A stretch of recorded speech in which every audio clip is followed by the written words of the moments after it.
Shalom Happy Sabbath. Our Grow devotional today entitled Inheritance of Peace. Who likes the word peace and wants peace? Let us hear today's devotional. Do you know Christ gave his disciples an inheritance of peace before he was crucified? Jesus himself said to his disciples, "Peace I leave with you. My peace I give unto you. Not as the world giveth, give I unto you. Let not your heart be troubled, neither let it be afraid." Taken from the book of John, chapter 14, verse 27. What kind of peace does it mean? Are all the words peace good and true? Not necessarily. Therefore, be careful with the word peace. Why must we be careful with the word peace? Let us consider two important points. The first reason why the word peace is not always good and true is because in Jeremiah 9, verse 8, it says, "Their tongue is as an arrow shot out. It speaketh deceit. One speaketh peaceably to his neighbour with his mouth, but in heart he layeth his weight." So, there are many people who say peace in their mouths, but plan evil. That is why the word peace is not always good and true. Then, what's the reason for both?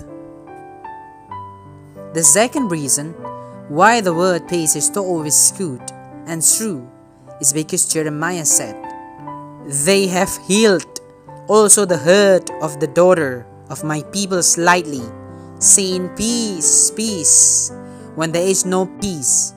Taken from the book of Jeremiah, chapter 6, verse 14.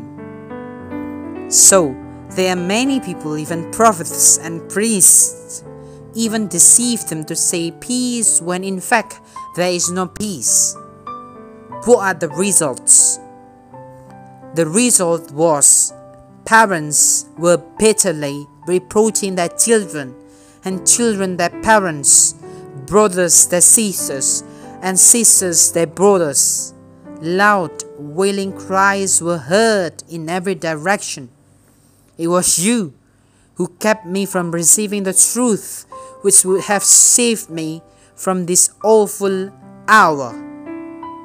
The people turned upon their ministers with bitter hate and reproached them, saying, "You have not warned us.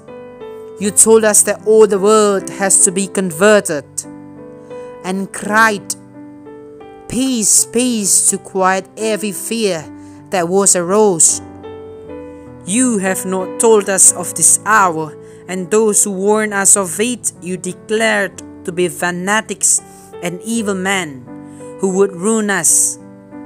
Taken from the book of Early Writing, page 282, paragraph 1. Therefore, be careful with the word peace that we hear. So, this peace is not the peace that comes through conformity to the world. Christ never purchased peace by compromise with evil. The peace that Christ left his disciples is internal rather than external, and was ever to remain with his witnesses through strife and contention. Taken from the book of Acts of the Apostles, page 84, paragraph 1. Be careful with peace that compromises sin, because that is not the real peace. No wonder he said, "Think not that I am come to send peace on earth. I came not to send peace, but a sword." Taken from the book of Matthew, chapter 10, verse 34. Therefore, let us always have the peace that truly comes from Christ. For those who bear fruit in Christ certainly have peace that does not come from compromises with the world, but because we abide in the true vine, which is Christ. Happy Sabbath, and Jesus bless us.